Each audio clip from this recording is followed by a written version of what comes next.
नमस्कार, आप सभी का स्वागत है और आप देख रहे हैं न्यूज 21। मैं हूं आपके साथ सोनम गुरुंग। तो चलिए शुरुआत करते हैं आज के अपना उत्तराखंड बुलेटिन की। बनबसा के धनुषपुल क्षेत्र में शारदा मुख्य नहर किनारे बने एक अर्ध पक्के मकान को सिंचाई विभाग ने अतिक्रमण हटाओ अभियान के तहत ध्वस्त कर दिया। मकान स्वामी गोपाल राम ने विभाग पर पक्षपात और रिश्वत मांगने का आरोप लगाया था तथा कहा कि अन्य निर्माणों पर कार्रवाई नहीं हो रही है। वहीं सिंचाई विभाग ने एसडीओ प्रशांत कुमार ने आरोपों से इनकार करते हुए बताया कि ये कार्रवाई नोटिस और पूर्व सूचना के बाद नियम अनुसार की गई है। विभाग के अनुसार पूरे क्षेत्र में अतिक्रमण हटाने का अभियान लगातार जारी है और सभी अतिक्रमणकारियों को नोटिस दिए जा चुके हैं। कार्रवाई के दौरान कर्मचारियों के साथ अभद्रता किए जाने का भी विभाग ने आरोप लगाया है। चंपावत से अशोक सरकार। कि मैं जब इसको बना रहा था यहाँ पर तो मैंने बनाया तो ये दो यहाँ के जो बीट इंचार्ज जो हैं मोरपाल जी और मोहनलाल जी आए मेरे पास। तो मैंने कहा तो मेरा थोड़ा सा बन गया था हल्का सा, तो मुझसे बोले कि क्या बोलते हैं ये बना रहे हो आप लोग। तो मैंने कहा साहब इसमें टीन शेड बना रहा हूँ मैं और टीन शेड ही मैं बनाऊँगा। तो बोले पक्का मत बनाना इसको, पक्के का मतलब कि लेंटर मत डालना। तो मैंने कहा टीन शेड बनाऊंगा साहब और मैंने कहा चारों तरफ से लोहे की टीन की चादर लगा लूँगा। उक्त प्रकरण हमारे शारदा मुख्य नहर के किलोमीटर 6.2 के दाहिने बैंक से संबंधित है, जहां पर गोपाल सिंह पिता श्री स्वर्गीय श्री छंगेलाल नामक व्यक्ति द्वारा अवैध अतिक्रमण करके रहा जा रहा था। उसके द्वारा पूर्व से ही वहां पे अतिक्रमण किया गया। जब हमारी विभागीय टीम 14 तारीख को अपने गश्त पे थी तो यह पाया गया कि गोपाल सिंह द्वारा नया अवैध अतिक्रमण पक्का मकान बनाया जा रहा था। तो विभागीय टीम द्वारा उनको तुरंत रोका गया और उनको एक नोटिस भी तामील कराई गई 14/7/2026 को, 14 जुलाई को। कि मैं जब इसको बना रहा था यहाँ पर। बढ़ते अगली खबर की ओर। खटीमा में सीमा जागरण मंच की ओर से 25 और 26 जुलाई को शहीद हरकिशन शिक्षण संस्थान में 2 दिवसीय प्रदेश कार्यकर्ता अभ्यास वर्ग का शुभारंभ हुआ है।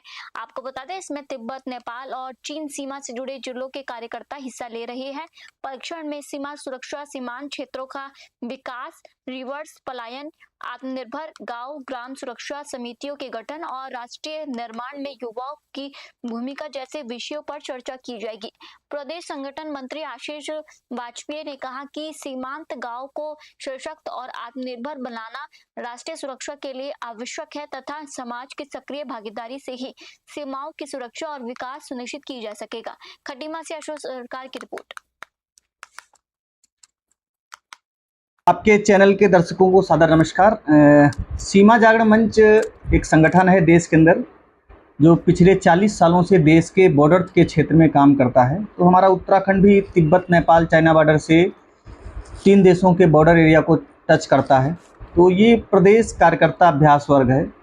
उत्तराखंड के अंदर जो बदल रही डेमोग्राफी है, घुसपैठ है, नशा है और जो अनेक प्रकार की जो देश विरोधी गतिविधियां हैं, उन देश विरोधी गतिविधियां एक ऐसी बीमारी है, उस बीमारी से लड़ने के लिए कार्यकर्ताओं को प्रशिक्षित कराना और सीमा जागरण मंच के उद्देश्य कार्य से अवगत कराना। धन्यवाद अशोक जी। इस वर्ग में कार्यकर्ताओं का निर्माण, जो नवीन कार्यकर्ता हैं, जो नए कार्यकर्ता आएंगे उनका निर्माण करना और समाज में जो कुरीतियाँ फैली हुई हैं उनका दमन किस तरीके से किया जा सकता है, क्योंकि युद्ध से संभव नहीं है। तो लोगों को शिक्षित करके, समझा करके और प्रशासन के साथ में उनका समन्वय बिठवा करके जो समस्या उनका समाधान करने के लिए वर्ग लगाए जाते हैं।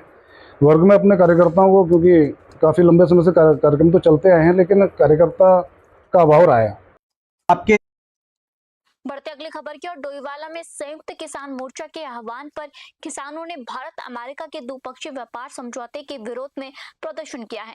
किसान सहकारी गन्ना समिति से रैली निकालते हुए डोईवाला चौक पहुंचे, जहां अमेरिका के राष्ट्रपति डोनाल्ड ट्रंप और केंद्र सरकार का प्रतीकात्मक पुतला दहन किया गया। प्रदर्शनकारियों का आरोप था कि ये समझौता किसानों, डेयरी उत्पादकों और आम जनता के हितों के खिलाफ है। किसानों ने सरकार पर अमेरिकी दबाव में फसलें लेने का फैसला फैसले लेने का आरोप लगाया और कहा कि इसका असर भविष्य में कृषि और ग्रामीण अर्थव्यवस्था पर पड़ेगा। प्रदर्शन के दौरान दिल्ली में छात्रों पर हुई पुलिस कार्रवाई का भी विरोध किया गया तथा दिवंगत किसान नेता कमरुद्दीन को श्रद्धांजलि अर्पित की गई है। डोईवाला से आशीष यादव की रिपोर्ट।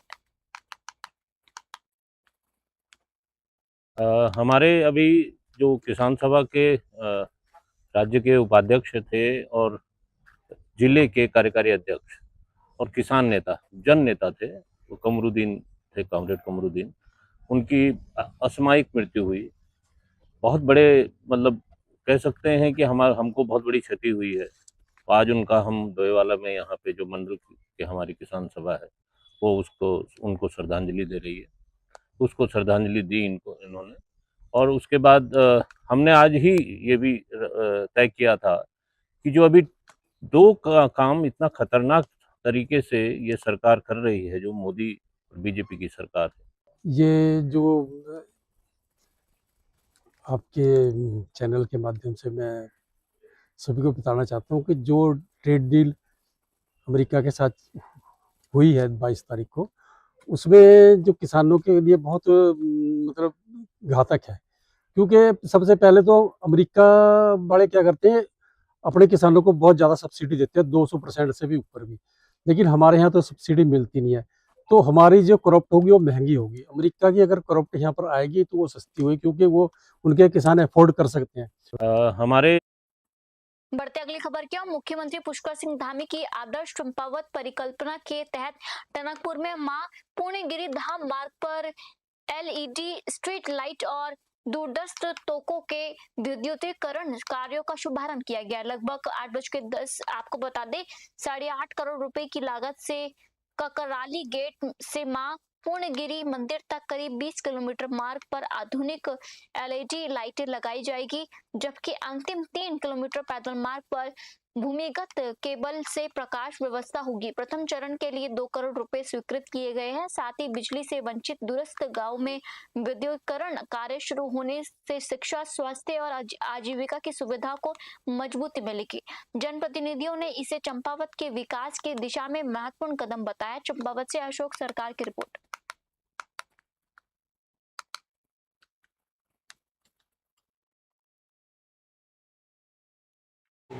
हमारा माँ पूर्णागिरी का धाम है, इसमें ककराली गेट से लेकर माँ पूर्णागिरी के मंदिर तक जो विद्युत व्यवस्था थी, इससे पूर्व में जिला पंचायत केवल मेला अवधि के लिए यहाँ पर पथ प्रकाश की व्यवस्था करती थी।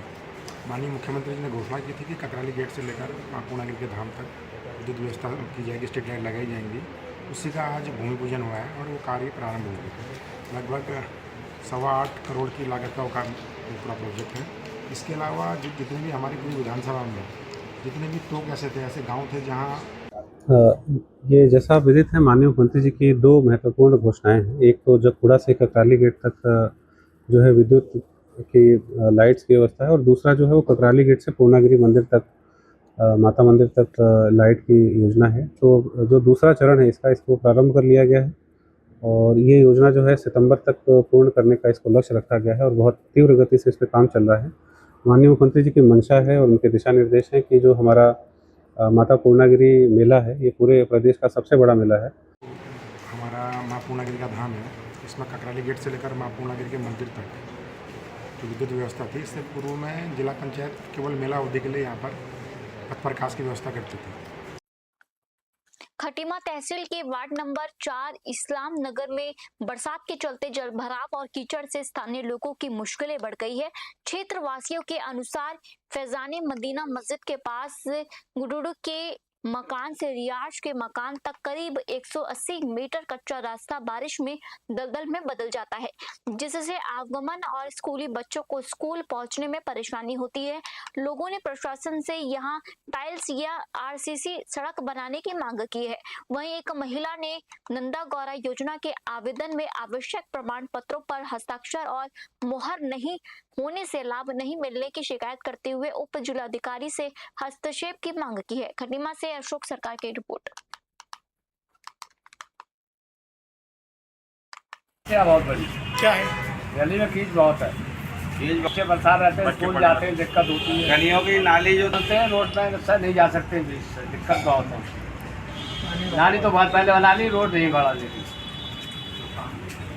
रोड तो चाह रहे हैं सब लोग।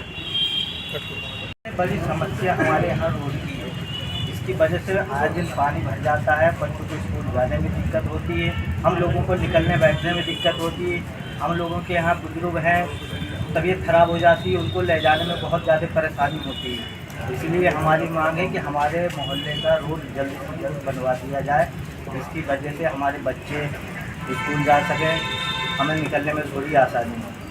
और कोई समस्या? बड़ी समस्या इस समय हमारे यहाँ रोड की है, और हमारे मेंबर साहब इस बात को ज़्यादा सीरियस लेते नहीं हैं। साल के कुछ लोगों द्वारा भी ज्ञापन दिया गया है कि उनके क्षेत्र में जो सड़क है, टाइल्स मार्ग है, उसकी सफाई और रोड रिपेयर के संबंध में एक ज्ञापन दिया है जिलाधिकारी महोदय ने, जिसे विधिवत रूप से, क्योंकि क्षेत्र नगर पालिका के क्षेत्रांतर्गत पड़ता है और नगर पालिका स्तर से ही इसमें कार्य किए जाना है, तो इसको उचित माध्यम से ये नगर पालिका को प्रेषित किया जाएगा, जिससे कि इस कार्य को वरीयता के आधार पर करें। बहुत बड़ी। बढ़ते अगली खबर की ओर। हल्द्वानी में दिल्ली में छात्रों पर हुई पुलिस कार्रवाई के विरोध में बड़ी संख्या में छात्रों ने MBBPG कॉलेज में विरोध मार्च निकाला है। प्रदर्शन के दौरान छात्रों ने केंद्रीय शिक्षा मंत्री धर्मेंद्र प्रधान के प्रतीकात्मक पुतले के साथ नारेबाजी करते हुए अपनी मांगे उठाई है। आपको बता दें, तिकोनिया चौराहे पर पुलिस ने जुलूस को रोकने का प्रयास भी किया, जिससे प्रदर्शनकारियों और पुलिस के बीच नोकझोंक व धक्का मुक्की हुई है। इसके बाद छात्र DM कार्यालय पहुंचे और विरोध प्रदर्शन जारी रखा। मौके पर भारी पुलिस बल तैनात रहा तथा कुछ समय के लिए यातायात प्रभावित हुआ। प्रदर्शनकारी छात्रों ने शिक्षा मंत्री के इस्तीफे की मांग दोहराते हुए कहा कि उनकी मांगे पूरी होने तक आंदोलन जारी रहेगा। पुलिस ने पूरे घटनाक्रम के दौरान कानून व्यवस्था बनाए रखने के लिए सुरक्षा व्यवस्था संभालने रखी है।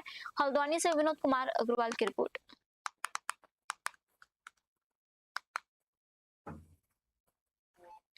चंपावत विधानसभा में 2027 के चुनाव से पहले राजनीतिक गतिविधियां तेज होने लगी है।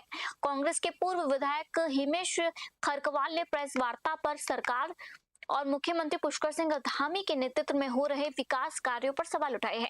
उन्होंने आरोप लगाया कि क्षेत्र में विकास के बड़े दावे किए जा रहे हैं, लेकिन जमीनी स्तर पर अपेक्षित कार्य नहीं हुए हैं। खरकवाल ने कहा कि उनके कार्यकाल में शुरू हुई योजनाओं के बाद विकास की रफ्तार नहीं बढ़ी और सरकार केवल घोषणाओं तक सीमित रही। उन्होंने दावा किया कि क्षेत्र की जनता बदलाव चाहती है और आगामी विधानसभा चुनाव में इसका असर देखने को मिलेगा। वहीं चुनावी नतीजे आने के बाद ही जनता का अंतिम फैसला स्पष्ट होगा। चंपावत से अशोक सरकार की रिपोर्ट। डोईवाला के गुरुद्वारा लंगर हॉल में भारतीय किसान यूनियन के नवनियुक्त जिलाध्यक्ष परमजीत सिंह पंपा का किसानों ने फूल मालाओं से स्वागत किया। इस दौरान आयोजित बैठक में किसानों की विभिन्न समस्याओं और संगठन को मजबूत बनाने पर चर्चा हुई। परमजीत सिंह ने कहा कि किसानों के हितों की रक्षा उनकी पहली प्राथमिकता होगी और खेतों से लेकर मंडियों तक की समस्याओं को प्रशासन व सरकार के समक्ष मजबूती से उठाया जाएगा। उन्होंने ये भी कहा कि किसानों के अधिकारों की अनदेखी होने पर संगठन लोकतांत्रिक तरीके से संघर्ष करेगा।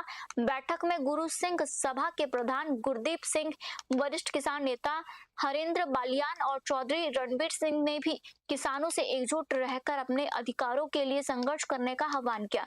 डोईवाला से आशीष यादव की रिपोर्ट। तो संगठन ने मुझे जिलाध्यक्ष का पद दिया है, मैं उनका बहुत आभार व्यक्त करता हूं और हम अपने किसानों के लिए हमेशा खड़े हैं, खड़े रहेंगे दिन रात। सरकार जब किसानों की है ही नहीं तो खिलाफ तो रहना ही है उनके, और जो भी हमारी मांगे हैं हम उनसे मनवाएंगे अपनी मांगे, चाहे यहाँ माने चाहे दिल्ली जाके माने, मनवानी पड़ेगी सबको। जो मुझे संगठन ने जिम्मेदारी दी है, मैं संगठन का काम जिम्मेदारी से करूंगा, अपने किसानों को साथ में जोड़ के करूंगा। कोई गुटबाजी नहीं है। भारतीय किसान यूनियन टिकट सभी 36 बिरादरी का है, सबका है, सबका अधिकार है। जो भी भाई के नाम होता 19-20 नाराज है उसे हम लेकर आएंगे, सबको साथ लेकर यहाँ के जो भी समस्या है उनको उठाया जाएगा और उन्हें जो है मनवाया जाएगा। ये जो भाई आज परमजीत जी को पर्वतोन जिलाध्यक्ष की जिम्मेदारी दी गई है, वो इनके कार्य को देखकर, उनके समर्पण को देखकर राष्ट्रीय नेतृत्व के द्वारा, प्रदेश नेतृत्व के द्वारा जो है ना आज तो संगठन बढ़ते अगली खबर की ओर। डोईवाला के लच्छीवाला स्थित प्राचीन लच्छेश्वर शिव मंदिर में श्रद्धालु की सुविधा के लिए टीन शेड निर्माण कार्य का शुक्रवार को विधायक ब्रजभूषण गोरेला के विधिवत पूजा अर्चना के साथ शिलान्यास किया गया। इस अवसर पर बड़ी संख्या में श्रद्धालु, जनप्रतिनिधि और स्थानीय लोग मौजूद रहे। विधायक ने कहा कि धार्मिक स्थलों का विकास आस्था के साथ साथ सांस्कृतिक विरासत के संरक्षण से भी जुड़ा है। उन्होंने ये भी बताया कि राज्य सरकार क्षेत्र में सड़क, स्वास्थ्य, शिक्षा, पेयजल सहित बुनियादी सुविधाओं को मजबूत करने के लिए लगातार कार्य कर रही है। उन्होंने कहा कि मंदिर में टीन शेड बनने से धार्मिक आयोजनों और पूजा अर्चनों के दौरान श्रद्धालुओं को बेहतर सुविधाएं मिलेगी। डोईवाला से आशीष यादव की रिपोर्ट। तो सबसे पहले तो भोलेनाथ की जय। और अभी जनवरी के महीने में हमारे यहाँ शिव पुराण कथा का आयोजन हुआ था, जिसमें हमारे विधायक जी श्री गोरेला जी भी पधारे थे। तो उस समय उन्होंने कहा था, हमने अपनी बात रखी थी कि हम ऊपर हॉल बनाना चाहते हैं। तो उन्हें उस समय 5 लाख रुपए का जो है घोषणा करके दिए थे।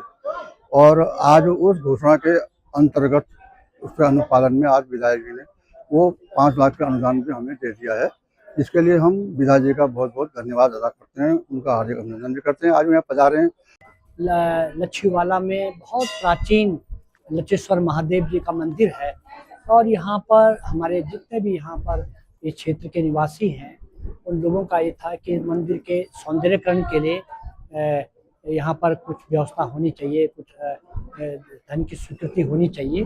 तो आज हमने यहाँ के मंदिर के सौंदर्यकरण के लिए 5 लाख रुपया हमने यहाँ पर स्वीकृत किया है। तो आज हम उसके काम का श्री गणेश शुभारंभ करने के लिए आज इसके लिए हम यहाँ पर आए हैं।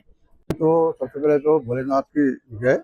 और अभी जनवरी के महीने में हमारे यहाँ शिव पुराण कथा का आयोजन हुआ था, जिसमें हमारे विधायक।